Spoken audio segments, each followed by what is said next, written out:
8ാം ക്ലാസ്സിലെ സോഷ്യൽ സയൻസിലെ movements of earth rotation and revolution, ഭൂമിയിലെ ചലനങ്ങൾ, ഭ്രമണവും പരിക്രമണവും, ഈ ഒരു യൂണിറ്റിൽ നിന്ന് ഓണം എക്സാമിന് വരാൻ സാധ്യതയുള്ള കുറച്ച് ക്വസ്റ്റ്യൻസും ആൻസേഴ്സാണ് ഉൾപ്പെടുത്തിയിട്ടുള്ളത്. അതായത് നമ്മുടെ ഒരു റിവിഷൻ ക്ലാസ് ആയിട്ട് നിങ്ങളിത് കണക്കാക്കിയാൽ മതി. അപ്പോൾ ക്വസ്റ്റ്യനും ആൻസേഴ്സും മാത്രമാണ് ഇതിൽ ഉൾപ്പെടുത്തിയിരിക്കുന്നത്. ഈ യൂണിറ്റിൽ നിന്ന് ഏതൊക്കെ രീതിയിലുള്ള ക്വസ്റ്റ്യൻസ് എക്സാമിന് വരാം അതാണ് നമ്മളിതിൽ ഉൾപ്പെടുത്തിയിട്ടുള്ളത് കേട്ടോ. നോക്കിയോളൂ, ഒന്നാമത്തെ ക്വസ്റ്റ്യൻ ഇതാണ്. Some facts related to rotation are given below. അതായത് നമ്മുടെ ഭൂമിയുടെ റൊട്ടേഷൻ ഉണ്ടല്ലോ, ഭ്രമണം, അതുമായിട്ട് ബന്ധപ്പെട്ട ചില ഫാക്ട്സ് അല്ലെങ്കിൽ ചില വസ്തുതകളാണ് താഴെ തന്നിട്ടുള്ളത്. ഒന്നാമത്തത്, the direction of rotation of the earth is from west to east. ഭൂമിയുടെ റൊട്ടേഷൻ്റെ ഡയറക്ഷൻ, ഭൂമിയുടെ ഭ്രമണത്തിൻ്റെ ആ ഡയറക്ഷൻ, ദിശ എന്ന് പറയുന്നത് ഫ്രം വെസ്റ്റ് ടു ഈസ്റ്റ്, വെസ്റ്റിൽ നിന്ന് ഈസ്റ്റിലേക്കാണ്, പടിഞ്ഞാറ് നിന്ന് കിഴക്കോട്ടാണ്. ആണോ? ആണ് അല്ലേ? അപ്പോൾ അതൊരു സ്റ്റേറ്റ്മെൻറ്റ് ശരിയാണ്. ഭൂമിയുടെ റൊട്ടേഷൻ്റെ ഡയറക്ഷൻ എന്ന് പറയുന്നത് വെസ്റ്റിൽ നിന്ന് ഈസ്റ്റിലോട്ടാണ്, പടിഞ്ഞാറ് നിന്ന് കിഴക്കോട്ടാണ് ഭൂമി ഭ്രമണം ചെയ്യുന്നത്. അപ്പോൾ ഒന്നാമത്തെ സ്റ്റേറ്റ്മെൻറ്റ് ശരിയാണ്. ഇനി due to rotation weather changes ഒക്കെ, ഈ റൊട്ടേഷന് മൂലം വെതർ ചേഞ്ചസ് അല്ലേ, കാലാവസ്ഥാ മാറ്റം അനുഭവപ്പെടുന്നു. ആണോ? കാലാവസ്ഥാ മാറ്റമാണ് അനുഭവപ്പെടുന്നത് റൊട്ടേഷൻ മൂലം. ആണോ? അല്ല, അതേതാണ്? റവല്യൂഷൻ അല്ലേ? റവല്യൂഷൻ മൂലമാണ് കാലാവസ്ഥാ മാറ്റം അല്ലെങ്കിൽ വെതർ ചേഞ്ച് അനുഭവപ്പെടുന്നത്. അപ്പോൾ അത് ബി സ്റ്റേറ്റ്മെൻറ്റ് തെറ്റാണ്. ഇനി the time taken by the earth to complete one rotation is 24 hours. അതായത് എർത്തിന് ഒരു റൊട്ടേഷൻ കംപ്ലീറ്റ് ചെയ്യാൻ വേണ്ടിയിട്ട് 24 മണിക്കൂർ വേണം. ശരിയാണോ? ശരിയാണ് അല്ലേ? 24 മണിക്കൂർ സമയമെടുത്താണ് ഭൂമി ഒരു റൊട്ടേഷൻ കംപ്ലീറ്റ് ആവുന്നത്. അപ്പോൾ സി സ്റ്റേറ്റ്മെൻറ്റ് ശരിയാണ്. അപ്പോൾ ഇവിടെ നമുക്ക് എ സ്റ്റേറ്റ്മെൻറ്റ് ശരിയാണ്, സിയും ശരിയാണ്, ബി പക്ഷേ തെറ്റാണ്. കാരണം എന്താണെന്ന് നമ്മൾ പറഞ്ഞു. ഇനി during the rotation the side facing the sun experiences night and the other side experienced day. അതായത് ഈ റൊട്ടേഷൻ സമയത്ത് സണ്ണിനെ ഫേസ് ചെയ്യുന്ന അല്ലേ, സൂര്യന് അഭിമുഖമായിട്ട് വരുന്ന പ്രദേശത്ത് രാത്രിയും അതിൻ്റെ ഓപ്പോസിറ്റ് സൈഡിൽ പകലുമാണ് അനുഭവപ്പെടുന്നതെന്ന്. ആണോ? തെറ്റ് അല്ലേ? സൂര്യന് അഭിമുഖമായിട്ട് വരുന്ന പ്രദേശത്ത് എന്തായിരിക്കും? പകലായിരിക്കും അല്ലേ? സൂര്യപ്രകാശം അടിക്കൂലേ? അപ്പോൾ അവിടെ പകലും അതിൻ്റെ ഓപ്പോസിറ്റ് സൈഡിൽ രാത്രിയുമായിരിക്കും അല്ലേ ഭൂമിയിൽ അനുഭവപ്പെടുന്നത്. അപ്പോൾ ആ സ്റ്റേറ്റ്മെൻറ്റും തെറ്റാണ്. അപ്പോൾ ഞാൻ ഒന്ന് ചോദിച്ചോട്ടെ, ഭ്രമണത്തിൻ്റെ ഫലമായിട്ട് ഭൂമിയിൽ അനുഭവപ്പെടുന്നത് എന്താണ്? ഡേ ആൻഡ് നൈറ്റ് ആണോ അതോ വെതർ ചേഞ്ച് ആണോ? എന്താണ് അവിടെ അനുഭവപ്പെടുന്നത്? എന്താണ്? ഡേ ആൻഡ് നൈറ്റ് ആണ് അല്ലേ? റൊട്ടേഷൻ്റെ ഫലമായിട്ട് അനുഭവപ്പെടുന്നത് ഡേ ആൻഡ് നൈറ്റും റവല്യൂഷൻ്റെ ഭാഗമായിട്ട് അനുഭവപ്പെടുന്നതാണ് വെതർ ചേഞ്ചും കേട്ടോ. അപ്പോൾ ഇവിടെ നോക്ക്, നമ്മുടെ തന്നിട്ടുള്ള ഓപ്ഷൻസ് ഏതൊക്കെയാണ്? A and B are correct ആണോ? അല്ല, എയും ബിയും കറക്റ്റ് അല്ല. കാരണം എ കറക്റ്റാണ്, ബി തെറ്റാണ്. B and C are correct ആണോ? ബി തെറ്റാണ്, സി പക്ഷേ കറക്റ്റാണ്. അപ്പോൾ അതുമല്ല. A and C are correct. ശരിയാണോ?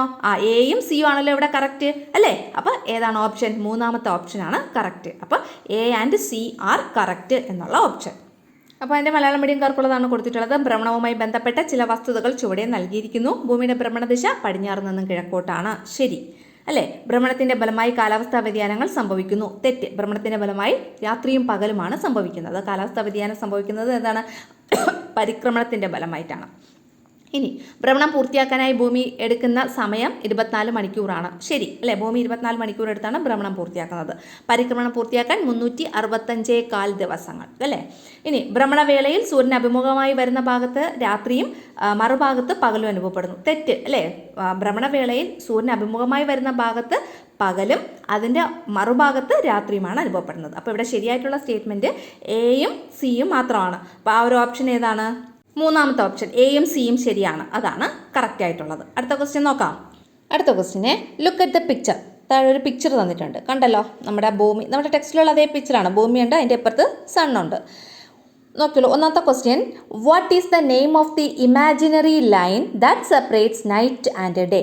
ഡേയിനെയും നൈറ്റിനെയും സെപ്പറേറ്റ് ചെയ്യുന്ന ഒരു ഇമാജിനറി ലൈൻ കണ്ടല്ലോ, ഒരു സാങ്കല്പിക രേഖ. അതിൻ്റെ പേരെന്താണ്? എന്താണ് അതിൻ്റെ പേര്? എൻ്റെ പേരാണ് സർക്കിൾ ഓഫ് ഇല്ലുമിനേഷൻ. എന്താണ്? Circle of illumination. അടുത്ത B question, is this line parallel to the earth axis? ഇത് എർത്തിൻ്റെ ആക്സിസിന് പാരലൽ ആണോ അല്ലയോ? പാരലൽ ആണോ? നോട്ട് എന്നപ്പോൾ ഞാനിത് പറഞ്ഞിട്ടുണ്ടായിരുന്നു. സർക്കിൾ ഓഫ് ഇല്ലുമിനേഷൻ നമ്മുടെ എർത്തിൻ്റെ ആക്സിസിന് എന്താണ്? ഒരിക്കലും പാരലൽ അല്ല. ഓക്കെ ആണല്ലോ? ഇതാണ് അതിൻ്റെ ആൻസർ. മലയാളം മീഡിയംകാർ നോക്കി നോക്കോളൂ. ചിത്രം ശ്രദ്ധിക്കൂ. എ, രാത്രിയെയും പകലിനെയും വേർതിരിക്കുന്ന സാങ്കല്പിക രേഖ ഏതു പേരിലാണ് അറിയപ്പെടുന്നത്? പ്രകാശവൃത്തം. ഏത് പേരിലാണ്? രാത്രിയും പകലിനെയും വേർതിരിക്കുന്ന സാങ്കല്പിക രേഖയാണ് പ്രകാശവൃത്തം. ഇനി ബി ക്വസ്റ്റ്യൻ, ഭൂമിയുടെ അച്ചുതണ്ടും ഈ രേഖയും സമാന്തരമാണോന്ന്? ആണോ? അല്ല, അത് സമാന്തരമല്ല. ഓക്കെ ആണല്ലോ. അടുത്ത ക്വസ്റ്റ്യനെ, കൺസിഡർ ദ ഫോളോയിങ് സ്റ്റേറ്റ്മെന്റ്. താഴെയുള്ള പ്രസ്താവന പരിശോധിക്കുക. എന്താണ്? There is a force that causes objects moving freely on the earth surface to change direction due to rotation. അതായത് ഭ്രമണം മൂലം ഭൗമോപരിതലത്തിൽ സ്വതന്ത്രമായി ചലിക്കുന്ന വസ്തുക്കളുടെ ഡയറക്ഷന് ചേഞ്ച് സംഭവിക്കുന്നുണ്ട്. അതിന് കാരണമായിട്ടുള്ള ഒരു ബലമുണ്ട്. This change in direction is known by the name of this force. ഇങ്ങനെ ദിശാവ്യതിയാനം അല്ലേ, ഡയറക്ഷനിൽ ചേഞ്ച് വരുന്നത് ഈ ബലത്തിൻ്റെ പേര് ചേർത്താണ് അറിയപ്പെടുന്നത്. ഇത് ഏതൊക്കെയാണ്? Can you tell what these are? ഇത് ഏതൊക്കെയാണ്? അതായത് ഇവിടെ 2 ആൻസേഴ്സ് ആണ് വേണ്ടത്. ഒന്ന്, ഈ ദിശാവ്യതിയാനത്തിന് അല്ലെ, ചേഞ്ച് ഓഫ് ഡയറക്ഷന് നമ്മൾ എന്ത് പേര് പറയും? ആ ചേഞ്ച് ഓഫ് ഡയറക്ഷന് കാരണമാകുന്ന ആ ഒരു ഫോഴ്സിന് നമ്മൾ എന്ത് പേര് പറയും? ഈ 2 ക്വസ്റ്റ്യൻ്റെ ആൻസറാണ് നമ്മൾ എഴുതേണ്ടത്. അറിയാലോ ഏതൊക്കെയാണ്? നൽകിയിരിക്കുന്ന പ്രസ്താവന ശ്രദ്ധിക്കുക. ഭ്രമണം മൂലം ഭൗമോപരിതലത്തിൽ സ്വതന്ത്രമായി ചലിക്കുന്ന വസ്തുക്കൾക്ക് ദിശാവ്യതിയാനം സംഭവിക്കുന്നതിന് കാരണമായ ഒരു ബലമുണ്ട്. ഈ ദിശാവ്യതിയാനം ഈ ബലത്തിന്റെ പേര് ചേർത്താണ് അറിയപ്പെടുന്നത്. ഇവ ഏതൊക്കെയാണെന്ന് പറയാമോ? ഏതൊക്കെയാണ്? ഒന്ന് ഈ ദിശാവ്യതിയാനത്തിന്റെ പേര് പറയണം. 2, ഈ ദിശാവ്യതിയാനത്തിന് കാരണമാകുന്ന ബലം ഏതാണെന്ന് പറയണം. ആൻസർ, ആ ബലത്തിന് നമ്മൾ പറയുന്ന പേര് കോറിയോലിസ് ഫോഴ്സ് അല്ലെങ്കിൽ കോറിയോലിസ് ബലം. ഇനി അങ്ങനെ ദിശാവ്യതിയാനം സംഭവിക്കുന്നതിന് നമ്മൾ പറയുന്ന പേര് കോറിയോലിസ് എഫക്റ്റ്. ഓക്കെ ആണല്ലോ, അല്ലെങ്കിൽ കോറിയോലിസ് പ്രഭാവം. Next, explain Ferrel's law based on the clues given below. താഴെ പറഞ്ഞിട്ടുള്ള ക്ലൂസ് അനുസരിച്ച് നമ്മൾ ഫെറൽസ് ലോ ഒന്ന് എക്സ്പ്ലെയിൻ ചെയ്യണം. തന്നിട്ടുള്ള ക്ലൂസ് ഇതൊക്കെയാണ്. It describes ocean currents and winds. Ocean കറൻസിനെയും വിൻസിനെയൊക്കെ ഡിസ്ക്രൈബ് ചെയ്യുന്നു. It is about their divergence in the northern and southern hemispheres. ഉത്തര ദക്ഷിണാർത്ഥ ഗോളങ്ങളിൽ ഇവയുടെ വ്യതിചലനം സംബന്ധിച്ചുള്ളതാണിത്. ഇവയുടെ എന്ന് വെച്ചാൽ ഈ സമുദ്രജല പ്രവാഹങ്ങളുടെയും ഓഷ്യൻ കറൻസിൻ്റെയും വിൻസിൻ്റെയും വ്യതിചലനം അല്ലേ, അതിൻ്റെ ഡയറക്ഷന് ചേഞ്ച് വരുന്നു, അതുമായിട്ട് ബന്ധപ്പെട്ടിട്ടുള്ളതാണ്. അപ്പോൾ എന്താണ് ഫെറൽസ് ലോ എന്ന് അറിയാവുന്നവർ ആ ഫെറൽസ് ലോ എന്താണോ അതങ്ങ് എഴുതി വെച്ചാൽ മതി. അറിഞ്ഞൂടാത്തവർ ഈ ഹിൻസൊക്കെ കൂട്ടി ഒന്ന് എഴുതണം. അപ്പോൾ നമുക്ക് എന്താണ് ഫെറൽസ് ലോ എന്ന് നോക്കാം. ചുവടെ നൽകിയിട്ടുള്ള സൂചനകളുടെ അടിസ്ഥാനത്തിൽ ഫെറൽ നിയമം എന്തെന്ന് വ്യക്തമാക്കുക.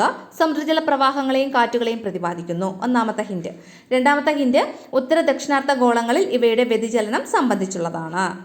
നോക്കിയോളൂ. Admiral Ferrel discovered that due to the Coriolis effect ocean currents and winds change their direction in the northern hemisphere to the right and in the southern hemisphere to the left. അതായത് admiral Ferrel ആണ് ഈ ഫെറൽസ് law കണ്ടുപിടിച്ചത്. എന്താണ് അദ്ദേഹത്തിൻ്റെ അഭിപ്രായത്തിൽ? ഈ ocean കറൻസും വിൻസും അല്ലെ, സമുദ്രജല പ്രവാഹങ്ങളും കാറ്റുകളും അവയുടെ ദിശ ചേഞ്ച് ആവുന്നു. എങ്ങനെ? നോർത്തേൺ ഹെമിസ്ഫിയറിൽ ഉത്തരാർത്ഥ ഗോളത്തിൽ ടു ദ റൈറ്റ് ഡയറക്ഷനിലോട്ടും ആൻഡ് ഇൻ ദ സദേൺ ഹെമിസ്ഫിയറിൽ ദക്ഷിണാർത്ഥ ഗോളത്തിൽ ടു ദ ലെഫ്റ്റ് ഡയറക്ഷനിലോട്ടും. ഇതിനെയാണ് നമ്മൾ ഫെറൽസ് ലോ എന്ന് പറയുന്നത്. അപ്പോൾ കോറിയോലിസ് പ്രഭാവത്താൽ സമുദ്രജല പ്രവാഹങ്ങളുടെയും കാറ്റുകളുടെയും സഞ്ചാരദിശ ഉത്തരാർദ്ധഗോളത്തിൽ വലതുവശത്തേക്കും ദക്ഷിണാർദ്ധഗോളത്തിൽ ഇടതുവശത്തേക്കും വ്യതിചലിക്കുന്നു. കോറിയോലിസ് പ്രഭാവത്താൽ അനുഭവപ്പെടുന്ന ഈ സവിശേഷതകൾ വിശദമാക്കിയത് അഡ്മിറൽ ഫെറൽ ആണ്. അടുത്ത ക്വസ്റ്റ്യനെ, after the observing the picture find the answers to the question below. താഴെ ഒരു പിക്ചർ കൊടുത്തിട്ടുണ്ട്. ആ പിക്ചർ ഒബ്സർവ് ചെയ്തിട്ട് അതുമായിട്ട് ബന്ധപ്പെട്ട് കുറച്ച് ക്വസ്റ്റ്യൻസ് കൊടുത്തിട്ടുണ്ട്. അത് നമ്മൾ ആൻസർ ചെയ്യണം. നോക്കിയോളൂ. ഒന്നാമത്തെ question, what is this movement of the earth around the sun known as? സൂര്യന് ചുറ്റുമുള്ള ഭൂമിയുടെ ഈ ചലനം ഏതു പേരിൽ അറിയപ്പെടുന്നു? ഏത് പേരിലാണ് അറിയപ്പെടുന്നത്? ഭൂമി സൂര്യന് ചുറ്റുമാണ് കറങ്ങുന്നത്. അതിന് നമ്മൾ പരിക്രമണം അല്ലെങ്കിൽ റവല്യൂഷൻ എന്നാണ് പറയുന്നത്. ഭൂമി സ്വയം കറങ്ങുന്നത് റൊട്ടേഷൻ അല്ലെങ്കിൽ ഭ്രമണം. പക്ഷേ ഇവിടെ ഭൂമി സൂര്യന് ചുറ്റുമാണ് കറങ്ങുന്നത്. അപ്പോൾ ഇതെന്താണ്? പരിക്രമണം അല്ലെങ്കിൽ റവല്യൂഷൻ. അടുത്ത രണ്ടാമത്തെ ക്വസ്റ്റ്യൻ എന്താണ്? How much time does it take to complete this revolution? എന്താണ് ഈ പ്രദക്ഷിണം അല്ലെങ്കിൽ ഈ ഒരു പരിക്രമണം പൂർത്തിയാക്കുവാൻ എടുക്കുന്ന സമയം എത്രയാണ്? അത് എത്രയാണ്? 365 1/4 ഡേയ്സ് അല്ലെ, 365 ദിവസം. അതായത് റവല്യൂഷൻ കംപ്ലീറ്റ് ചെയ്യാൻ വേണ്ടിയിട്ട് 365 ഡേയ്സ് അല്ലെങ്കിൽ 365 ദിവസം എടുക്കും. ഇനി റൊട്ടേഷൻ ആണെങ്കിലോ അത് 24 hours അല്ലേ, 24 മണിക്കൂറാണ്. അല്ലെങ്കിൽ ഒരു ദിവസം എന്നും പറയാം. ഭ്രമണം പൂർത്തിയാക്കാൻ ഒരു ദിവസം. അടുത്ത മൂന്നാമത്തെ question, explain leap year based on this picture. ഈ പിക്ചർ അനുസരിച്ച് ലീപ്പ് ഇയർ എന്താണെന്ന് നമ്മൾ എക്സ്പ്ലെയിൻ ചെയ്യണം. ലീപ്പ് ഇയർ എന്ന് വെച്ചാൽ അതിവർഷം. എന്താണ് അതിവർഷം? നോക്കുള്ളൂ. The time taken to complete 1 revolution in the elliptical orbit is 365 and 1/4 days. ഒരു എലിപ്റ്റിക്കൽ ഓർബിറ്റിൽ കൂടി അല്ലെങ്കിൽ ദീർഘവൃത്താകൃതിയിലുള്ള ഓർബിറ്റ് എന്ന് വെച്ചാൽ സഞ്ചാരപാതയിൽ കൂടി ഒരു റെവല്യൂഷൻ ഭൂമിക്ക് പൂർത്തിയാക്കാൻ വേണ്ടിയിട്ട് 365 ദിവസം വേണം. 365 days is considered as 1 year for practical convenience. എന്നാൽ പ്രാക്ടിക്കൽ കൺവെയൻസിന് വേണ്ടിയിട്ട് 365 ദിവസങ്ങൾ ഒരു വർഷമായിട്ട് നമ്മൾ കണക്കാക്കുന്നു. അപ്പോൾ ഒരു ഫ്രാക്ഷൻ ഉണ്ടല്ലോ, ബാലൻസ് അല്ലേ, 1/4 എന്ന് പറയുന്ന ആ ഫ്രാക്ഷൻ ബാലൻസ് ആണ്. അപ്പോൾ the fraction of 1/4 days is added once in 4 years to the February making it 29 days. ഈ 1/4 എന്ന് പറയുന്ന ഫ്രാക്ഷനെ എന്ത് ചെയ്യുന്നു, 4 വർഷം കൂടുമ്പോൾ ഫെബ്രുവരിയിൽ ആഡ് ചെയ്ത് 29 ദിവസമായിട്ട് കണക്കാക്കുന്നു. Thus the year which has 366 days is called a leap year. അതുകൊണ്ട് എന്താ പറയുക, നമുക്ക് 4 വർഷം കൂടുമ്പോൾ ഇത് 366 ദിവസമുള്ള ഒരു വർഷം കാണും. ആ വർഷത്തിനെയാണ് നമ്മൾ എന്ത് പറയുന്നത്, ലീപ്പ് ഇയർ. മലയാളം മീഡിയം നോക്കിയാലും 365 ദിവസത്തെ ഒരു വർഷമായി കണക്കാക്കുകയും 4 വർഷം കൂടുമ്പോൾ വരുന്ന 4/1 ദിവസങ്ങളെ കൂട്ടിച്ചേർത്ത് ഫെബ്രുവരി മാസത്തിലെ 29 ദിവസമായി ചേർക്കുകയും ചെയ്യുന്നു. ഇപ്രകാരം 366 ദിവസങ്ങളുള്ള വർഷമാണ് അതിവർഷം. അടുത്തൊരു ക്വസ്റ്റ്യൻ നോക്കിയോളൂ. What is the shape of the earth's orbit? എർത്തിൻ്റെ ഓർബിറ്റിൻ്റെ ഷേപ്പ് എന്താണ്? അതാണ് ഒന്നാമത്തെ ക്വസ്റ്റ്യൻ. ഓർബിറ്റ് എന്ന് വെച്ചാൽ ഭൂമിയുടെ സഞ്ചാരപഥം അല്ലേ. എന്താണ് അതിൻ്റെ ഷേപ്പ്? എലിപ്സ് അല്ലെങ്കിൽ ദീർഘവൃത്താകൃതി ആണ് ഭൂമിയുടെ ഓർബിറ്റിൻ്റെ ഷേപ്പ് അല്ലെങ്കിൽ ഭൂമിയുടെ സഞ്ചാരപഥത്തിൻ്റെ ആകൃതി. അടുത്ത question, on which day is the earth's closest to the sun? ഭൂമിയോട് സൂര്യൻ അല്ലെങ്കിൽ സൂര്യനോട് ഭൂമി ഏറ്റവും അടുത്ത് വരുന്ന ദിവസം ഏത്? What is the distance between the sun and the earth on this day? ഈ ദിവസം ഭൂമിയും സൂര്യനും തമ്മിലുള്ള അകലം എത്രയാണ്? What is this day known as? ഈ ദിവസം ഏത് പേരിൽ അറിയപ്പെടുന്നു? 3 ക്വസ്റ്റ്യൻസ്. അപ്പോൾ ഫസ്റ്റ് ക്വസ്റ്റ്യൻ ഏതാണ്? On which day is the earth closest to the sun? സൂര്യൻ ഭൂമിയുടെ ഏറ്റവും അടുത്ത് വരുന്ന ദിവസം ഏതാണ്? ജനുവരി 3. അടുത്തത്, what is the distance between sun and earth on this day? ഈ ദിവസം സണ്ണും നമ്മുടെ എർത്തും തമ്മിലുള്ള ഡിസ്റ്റൻസ് എത്രയാണ്? 147 മില്യൺ കിലോമീറ്റർ അല്ലെങ്കിൽ 147 ദശലക്ഷം kilometre. What is the day known as? ഈ ദിവസം എന്ത് പേരിലാണ് അറിയപ്പെടുന്നത്? ഏതാണ്? പെരിഹീലിയൻ അല്ലെങ്കിൽ സൗര സമീപകം. ഇനി അതിൻ്റെ മൂന്നാമത്തെ question, on which day is the earth farthest from the sun? സൂര്യനിൽ നിന്ന് ഏറ്റവും അകലെ ഭൂമി വരുന്ന ദിവസം ഏതാണ്? What is the distance between the sun and earth on this day? ഈ ദിവസം സൂര്യനും ഭൂമിയും തമ്മിലുള്ള അകലം എത്രയാണ്? What is this day known as? ഈ ദിവസം ഏത് പേരിൽ അറിയപ്പെടുന്നു? ഭൂമി സൂര്യന് ഏറ്റവും അകലത്തിൽ വരുന്ന ദിവസം ജൂലൈ 4. ഇനി അവർ തമ്മിലുള്ള ഡിസ്റ്റൻസ് എത്രയാണ്? അപ്പോൾ 152 മില്യൺ കിലോമീറ്റർ അല്ലെങ്കിൽ 152 ദശലക്ഷം കിലോമീറ്റർ. ഇനി ആ ഒരു ദിവസം ഏത് പേരിലാണ് അറിയപ്പെടുന്നത്? അപ്ഹീലിയൻ അല്ലെങ്കിൽ സൂര്യോച്ചം. അടുത്ത ക്വസ്റ്റ്യനെ, answer the questions based on the picture. ഈ പിക്ചറിനെ ബേസ് ചെയ്തിട്ടാണ് നമ്മൾ താഴെ തന്നിട്ടുള്ള ക്വസ്റ്റ്യൻസ് അതിന് ആൻസർ ചെയ്യണം. ഒന്നാമത്തെ question, on which days does the sun's rays fail perpendicularly on the equator? അതായത് സൂര്യരശ്മികൾ ഭൂമധ്യരേഖയിൽ ഇക്വേറ്ററിൽ ലംബമായിട്ട് പെർപെൻഡിക്കുലറായിട്ട് പതിക്കുന്ന ദിവസങ്ങൾ ഏതൊക്കെയാണ്? What are these days called? ഈ ദിവസങ്ങൾ ഏതു പേരിലാണ് അറിയപ്പെടുന്നത്? ഇതാണ് നമ്മുടെ ഒന്നാമത്തെ ക്വസ്റ്റ്യൻ. ആൻസർ നോക്കാം. സൺസ് റേസ് അല്ലെങ്കിൽ സൂര്യരശ്മികൾ പെർപെൻഡിക്കുലർലി അല്ലെ ലംബമായിട്ട് ഇക്വേറ്ററിൽ പതിക്കുന്ന ദിവസങ്ങൾ ഏതൊക്കെ ദിവസങ്ങളാണ്? March 21 September 23. ഈ 2 ദിവസങ്ങൾ എന്തെന്നാണ് അറിയപ്പെടുന്നത്? ഇക്വിനോക്സസ്. EQ ആണ് കേട്ടോ. EQINOXES. ഇക്വിനോക്സസ് അല്ലെങ്കിൽ വിഷുവങ്ങൾ എന്നറിയപ്പെടുന്നു. ഈ ദിവസത്തിൻ്റെ പ്രത്യേകത എന്താണ്? രാത്രിയും പകലും ഈക്വൽ ആയിരിക്കും. ഡേ ആൻഡ് നൈറ്റ് ഈക്വൽ ആയിരിക്കും. അടുത്ത ബി ക്വസ്റ്റ്യൻ നോക്കാം. On which day does the sun's rays fall perpendicularly on the northern hemisphere? What is this day called? അതായത് സൂര്യരശ്മികൾ പെർപെൻഡിക്കുലറായിട്ട് അല്ലെങ്കിൽ ലംബമായിട്ട് ഉത്തരായന മേഖലയിൽ പതിക്കുന്ന ദിവസം ഏതാണ്? ഈ ദിവസം ഏതു പേരിൽ അറിയപ്പെടുന്നു? നോർത്തേൺ ഹെമിസ്ഫിയർ എന്ന് പറയുമ്പോൾ ഉത്തരാർദ്ധഗോളത്തിൽ എന്നും നമുക്ക് അർത്ഥമുണ്ട് കേട്ടോ. അപ്പോൾ ഏതാണ് ഈ ദിവസം? ജൂൺ 21 കേട്ടോ. ജൂൺ 21. ഈ ദിവസം എന്തെന്ന് അറിയപ്പെടുന്നത്? Summer solstice. എന്താണ്? Summer solstice. അപ്പോൾ ജൂൺ 21 അല്ലെങ്കിൽ ഗ്രീഷ്മ അയനാന്ത ദിനം. ഗ്രീഷ്മ അയനാന്ത ദിനം എന്നാണ് അറിയപ്പെടുന്നത്. അടുത്ത മൂന്നാമത്തെ ക്വസ്റ്റ്യൻ നോക്കാം. On which day does the sun's rays fall perpendicularly on the southern hemisphere? What is this day called? സൂര്യരശ്മികൾ ലംബമായി ദക്ഷിണാർദ്ധഗോളത്തിൽ പതിക്കുന്ന ദിവസം ഏതാണ്? ഈ ദിനം ഏത് പേരിൽ അറിയപ്പെടുന്നു? ഇവിടെ ദക്ഷിണായന രേഖ എന്നും പറഞ്ഞിട്ടുണ്ട്. രണ്ടും ശരിയാണ് കേട്ടോ. അപ്പോൾ ദക്ഷിണായന രേഖയിൽ അല്ലെങ്കിൽ ദക്ഷിണാർദ്ധഗോളത്തിൽ സൂര്യരശ്മികൾ ലംബമായി പതിക്കുന്ന ദിവസം ഏതാണ്? ആ ദിവസത്തിന് പറയുന്ന പേരെന്താണ്? ഏതാണ്? ഡിസംബർ 22.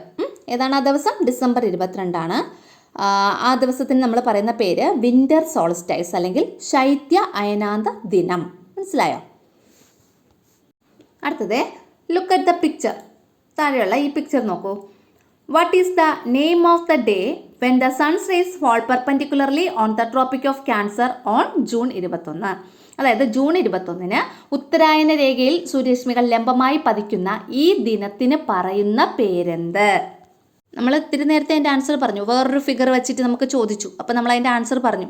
ജൂൺ 21 ഉത്തരായന രേഖയിൽ അല്ലെങ്കിൽ ഉത്തരാർദ്ധഗോളത്തിൽ സൂര്യരശ്മികൾ പെർപെൻഡിക്കുലറായിട്ട് പതിക്കുകയാണെങ്കിൽ ആ ദിനത്തിന് എന്ത് പേരാ പറയുന്നത്?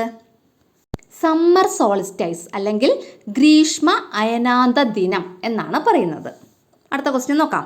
What is the length of the day light on this day in the Antarctic circle and the south Paul? അതായത് ഈ ദിനത്തിൽ അന്റാർട്ടിക് വൃത്തത്തിലും ദക്ഷിണ ധ്രുവത്തിലും പകലിൻ്റെ ദൈർഘ്യം എങ്ങനെയായിരിക്കും? എത്രയായിരിക്കും? ഈ ഫിഗർ വെച്ചിട്ട് അത് ജസ്റ്റ് ഒന്ന് എക്സ്പ്ലെയിൻ ചെയ്തു തരാം. ഇവിടെ സൗത്ത് പോൾ എന്ന് പറയുമ്പോൾ ദാ ഈ പോർഷനാണ് കേട്ടോ. ഇവിടെയുള്ള 90 ഡിഗ്രി എത്രയാണ്? 90 ഡിഗ്രി സൗത്ത്. ഇതാണ് സൗത്ത് പോൾ എന്ന് പറയുന്നത്. പിന്നെ അതിൻ്റെ ചുറ്റുമുള്ള കുറച്ച് പ്രദേശമാണ് എന്തെന്ന് പറയുന്നത്? അന്റാർട്ടിക് സർക്കിൾ എന്ന് പറയുന്നത്. അപ്പം നമ്മുടെ സൺ ദാ ഇവിടെയാണ് നിൽക്കുന്നത് അല്ലേ? ഇക്വേറ്റർ ദാ ഇതാണ്. കണ്ടോ? ഇക്വേറ്റർ ഇതാണ്, സൺ ഇവിടെയാണ് ഇരിക്കുന്നത്. അപ്പോൾ കുറേ ഉയരത്തിലാണ് സൺ നിൽക്കുന്നത്. നിങ്ങൾക്ക് മനസ്സിലാവാൻ വേണ്ടി പറയുന്നതാണ് കേട്ടോ. അപ്പോൾ ഇവിടെ നിന്ന് ഇത്രയും ഡിസ്റ്റൻസ് ഉണ്ട്. അപ്പോൾ ഇവിടെ എന്തായിരിക്കും? 6 മാസം രാത്രിയായിരിക്കും. 6 മാസം രാത്രിയായിരിക്കും. അതായത് പകൽ ഉണ്ടാവില്ല ഈ സമയത്ത് അല്ലേ? അതായത് ഉത്തരായന രേഖ അല്ലെങ്കിൽ ട്രോപ്പിക് ഓഫ് ക്യാൻസറിൽ നമ്മുടെ സൺറൈസ് എന്താണ് ലംബമായിട്ട് അല്ലെങ്കിൽ പെർപെൻഡിക്കുലറായിട്ട് വന്ന് വീഴുമ്പോൾ അല്ലെങ്കിൽ വന്ന് പതിക്കുമ്പോൾ അന്റാർട്ടിക് സർക്കിളിലും പിന്നെ ദക്ഷിണ ധ്രുവം അല്ലെങ്കിൽ സൗത്ത് പോളിലും പകലുണ്ടായിരിക്കില്ല. അവിടെ ഫുൾ എന്തായിരിക്കും? ഒരു 6 മാസത്തോളം അവിടെ എന്തായിരിക്കും? രാത്രിയായിരിക്കും. ഓക്കെ ആണല്ലോ? അപ്പോൾ ഇവിടുത്തെ ക്വസ്റ്റ്യൻ പകലിൻ്റെ ദൈർഘ്യം എത്രയായിരിക്കും എന്നാണ്. അതായത് day light on this day, ഈ ദിവസത്തിൽ length of the day light എങ്ങനെയായിരിക്കും എന്നുള്ളതാണ് ക്വസ്റ്റ്യൻ. എങ്ങനെയായിരിക്കും? ഡേ ലൈറ്റേ ഉണ്ടാകില്ല അല്ലേ? ഡേ ലൈറ്റേ ഉണ്ടാകില്ല. അപ്പോൾ ഇവിടെ ആൻസർ ആയിട്ട് ചെയ്താൽ no daylight. Daylight ഇല്ല അല്ലെങ്കിൽ പകൽ ഇല്ല. ഇനി അടുത്ത മറ്റൊരു ക്വസ്റ്റ്യൻ. നേരത്തെ നേരെ ഓപ്പോസിറ്റ് ഉള്ള ക്വസ്റ്റ്യൻ. ചിത്രം ശ്രദ്ധിക്കൂ. ഡിസംബർ 22 ദക്ഷിണായന രേഖയിൽ സൂര്യരശ്മികൾ ലംബമായി പതിക്കുന്ന ഈ ദിനത്തിന് പറയുന്ന പേരെന്ത്? ഈ ദിനത്തിൽ ഉത്തരധ്രുവത്തിലും ആർട്ടിക് വൃത്തത്തിലും പകലിൻ്റെ ദൈർഘ്യം എത്രയായിരിക്കും? ഇതാണ് നമ്മുടെ ക്വസ്റ്റ്യൻ. അതായത് ഇതിപ്പോൾ പറയുന്ന ടോപ്പ് പോർഷൻ അല്ലേ? ഉത്തരധ്രുവം അല്ലെങ്കിൽ നോർത്ത് പോൾ അല്ലെങ്കിൽ ആർട്ടിക് റീജിയൻ, അതിൻ്റെ കാര്യമാണ് പറയുന്നത്. അപ്പം നമുക്ക് അതിൻ്റെ ആൻസർ നേരത്തെ നേരെ ഓപ്പോസിറ്റ് ആയിട്ട് അങ്ങ് എഴുതിയാൽ മതി. ഇംഗ്ലീഷ് മീഡിയം ക്വസ്റ്റ്യൻ നോക്കൂ. What is the name of the day when the sun's rays fall perpendicularly on the tropic of Capricorn on December 22? December 22 tropic of കാപ്രിക്കോണിലാണ് സൂര്യരശ്മികൾ പെർപെൻഡിക്കുലറായിട്ട് വന്ന് പതിക്കുന്നത്. അങ്ങനെ ആ ദിവസത്തിന് നമ്മൾ എന്ത് പേര് പറയും? പിന്നെന്താണ്? What is the length of the day light at the north Paul and the Arctic circle on this day? ഈ ദിവസം നോർത്ത് പോളിലും ആർട്ടിക് സർക്കിളിലുമുള്ള ഡേ ലൈറ്റിൻ്റെ ലെങ്ത് എങ്ങനെയായിരിക്കും? ഇതാണ് നമ്മുടെ ക്വസ്റ്റ്യൻ. നമുക്ക് ഇതിൻ്റെ ആൻസർ എഴുതാം. നമ്മുടെ സൂര്യരശ്മികൾ സൺസിൻ്റെ റേസ് പെർപെൻഡിക്കുലറായിട്ട് വന്ന് വീഴുന്ന എവിടെയാണ്? അത് എവിടെ? ദക്ഷിണായന രേഖ അല്ലെങ്കിൽ ട്രോപ്പിക് ഓഫ് കാപ്രിക്കോണിലാണ്. അപ്പോൾ അങ്ങനെ ട്രോപ്പിക് ഓഫ് കാപ്രിക്കോണിൽ വന്ന് വീഴുമ്പോൾ ഈ പൊസിഷനിൽ, അതായത് നമ്മുടെ നോർത്ത് പോളിൽ അല്ലെങ്കിൽ ആർട്ടിക് സർക്കിളിൽ എങ്ങനെയായിരിക്കും? ഡേ ലൈറ്റ് ഉണ്ടാകുമോ എന്നാണ് ക്വസ്റ്റ്യൻ. ഇത് നമ്മുടെ ഇക്വേറ്റർ കണ്ടോ? നമ്മൾ നേരത്തെ പറഞ്ഞതുപോലെ തന്നെ. അപ്പോൾ ഇക്വേറ്ററിൽ നിന്ന് സൂര്യൻ ഇങ്ങ് താഴെയായിരിക്കുന്നത് അല്ലേ? സൂര്യൻ ഇവിടെ നിന്ന് താഴെയാണ്. ഇവിടെ ആ സൂര്യൻ പതിക്കുന്നത് ഈ ഒരു ലൈനിൽ. അപ്പോൾ ഇവിടെ നിന്ന് ഇങ്ങ് വരെ എത്തണ്ടേ? അപ്പോൾ സൂര്യരശ്മി അത്രയും ദൂരം എത്തൂല. അതുകൊണ്ട് ഈ പോർഷനിൽ 6 മാസം എന്തായിരിക്കും? രാത്രിയായിരിക്കും. 6 മാസം എന്തായിരിക്കും? രാത്രിയായിരിക്കും. അപ്പോൾ ഇവിടെ 6 മാസം രാത്രിയാണെങ്കിൽ ഇവിടെ പകൽ വെളിച്ചമില്ല. ഈ പോർഷനിൽ എങ്ങനെയായിരിക്കും? ഇവിടെ 6 മാസം പകലായിരിക്കും. മനസ്സിലായോ? അപ്പോൾ ഇവിടെ 6 മാസം രാത്രിയായിരിക്കും. അപ്പോൾ ഇവിടെ 6 മാസം എന്തായിരിക്കും? പകലായിരിക്കും കേട്ടോ. അത് മനസ്സിലാക്കുക. നോർത്ത് പോളിൽ 6 മാസം രാത്രിയായിരിക്കുമ്പോൾ സൗത്ത് പോളിൽ 6 മാസം പകലായിരിക്കും. ആർട്ടിക് സർക്കിളിൽ 6 മാസം രാത്രിയാണെങ്കിൽ അന്റാർട്ടിക് സർക്കിളിൽ 6 മാസം പകലായിരിക്കും. അത് നിങ്ങൾ ഓർത്ത് വച്ചേക്കണം കേട്ടോ. അപ്പോൾ ഡിസംബർ 22 ട്രോപ്പിക് ഓഫ് കാപ്രിക്കോണിൽ അല്ലെങ്കിൽ ദക്ഷിണായന രേഖയിൽ സൂര്യൻ്റെ രശ്മികൾ പെർപെൻഡിക്കുലറായിട്ട് പതിക്കുന്ന ആ ദിവസത്തിന് നമ്മൾ പറയുന്ന പേര് വിൻ്റർ സോൾസ്റ്റേസ് അല്ലെങ്കിൽ ശൈത്യ അയനാന്ത ദിനം. ആ സമയത്ത് ആർട്ടിക് സർക്കിളിൽ അല്ലെങ്കിൽ നോർത്ത് പോളിൽ അല്ലെങ്കിൽ ഉത്തര ധ്രുവത്തിൽ എന്തില്ല, പകലില്ല, ഫുൾ എന്തായിരിക്കും, രാത്രിയായിരിക്കും കേട്ടോ. അടുത്ത question, what is the name of the sun's movement from the tropic of Capricorn, അതായത് 23½ degree south to tropic of Cancer 23½ degree north. ദക്ഷിണായന രേഖയിൽ നിന്നും ഉത്തരായന രേഖയിലേക്കുള്ള സൂര്യൻ്റെ അയനത്തെ ഏത് പേരിൽ അറിയപ്പെടുന്നു? ഇത് സൂര്യൻ എവിടെ നിന്ന് എങ്ങോട്ടാണ് പോകുന്നത് എന്നതിനെ ആശ്രയിച്ചിരിക്കും. ഇവിടെ ഉത്തരായന രേഖയിലേക്കാണ് പോകുന്നത്, അപ്പം എന്താ പേരാ പറയുന്നത്? ഉത്തരായനം അല്ലേ. അതായത് ദക്ഷിണായന രേഖയിൽ നിന്ന് എങ്ങോട്ടാ പോകുന്നത്? ഉത്തരായന രേഖയിലേക്ക് അല്ലേ. ഉത്തരായന രേഖയിലേക്ക് പോകുമ്പോൾ അതിന് നമ്മൾ പറയുന്ന പേര് ഉത്തരായനം എന്ന്. എങ്ങോട്ടാണോ പോകുന്നത് ആ പേര് വച്ചിട്ടാണ് നമ്മൾ അതിന് പേര് കൊടുക്കുന്നത്. ഇനി എൻ്റെ B question, what is the name of the sun's movement from the tropic of Cancer to tropic of Capricorn.